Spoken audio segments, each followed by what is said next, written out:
Di sini saya akan menjelaskan beberapa mengenai ketimpangan sosial. Yang pertama itu adalah pengertian dari ketimpangan sosial. Ketimpangan sosial adalah suatu keadaan yang menunjukkan ketidakseimbangan di masyarakat yang mengakibatkan perbedaan yang mencolok, terutama berkaitan dengan perbedaan penghasilan yang sangat tinggi antara masyarakat kelas atas dan kelas bawah. Yang kedua itu bentuk-bentuk dari ketimpangan sosial. Bentuk-bentuk dari ketimpangan sosial terbagi menjadi 5. Yang pertama itu ketimpangan desa dan kota. Yang kedua, ketimpangan antara golongan sosial dan ekonomi. Yang ketiga, ketimpangan antar penyebar aset. Yang keempat, ketimpangan antar wilayah dan subwilayah. Dan yang kelima itu adalah kesenjangan pembangunan diri masyarakat. Akibat ketimpangan sosial, diantaranya yang pertama kriminalitas. Kriminalitas atau kejahatan yang terjadi sebagai bentuk tingkah laku yang merugikan individu lain dan masyarakat, yang disebabkan oleh adanya suatu kondisi dan proses sosial yang menghasilkan perilaku lainnya.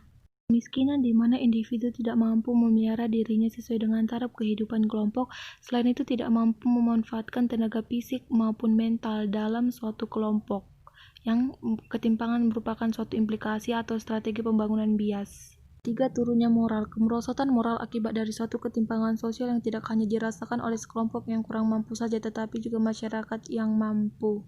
Faktor internal. Faktor internal merupakan faktor yang berasal dari dalam diri individu dan masyarakat. Faktor internal penyebab ketimpangan sosial adalah tingkat pendidikan, sikap mudah menyerah, apatis, mudah menyalahkan orang lain sebagai penyebab dan tidak punya keyakinan terhadap masa depan mereka sendiri. Faktor eksternal. Faktor eksternal berasal dari luar kontrol dan kemampuan setiap individu dan masyarakat. Faktor yang menghambat serta globalisasi yang menjadi penyebab ketimpangan ekonomi sosial. Apa saja dampak dari adanya ketimpangan sosial? Pertama, kemiskinan dan pengangguran. Ketimpangan sosial pada suatu negara dapat ditandai dengan tingginya tingkat masyarakat miskin dan atau menganggur. Golongan masyarakat ini pastilah memiliki pendapatan rendah. Yang kedua, timbulnya kecemburuan sosial. Masyarakat yang miskin dan menganggur dengan penghasilan dan daya beli minim tersebut akan mulai membandingkan keadaan mereka dengan keadaan masyarakat menengah atau bahkan kaya. Perasaan cemburu itu dapat mengarah masyarakat yang lebih serius lagi. Ketiga, meningkatnya kriminalitas. Dampak terakhir yang akan dibahas adalah efek beruntun dari dampak pertama dan kedua, namun bukan akhir dari rangkaian dampak yang adanya ketimpangan sosial. Masyarakat miskin dan menganggur yang merasa cemburu tersebut dapat berbuat nekat dan melakukan tindakan kriminal alasan putus asa karena keadaan. Bagaimana upaya meminimalisir ketimpangan sosial? 1.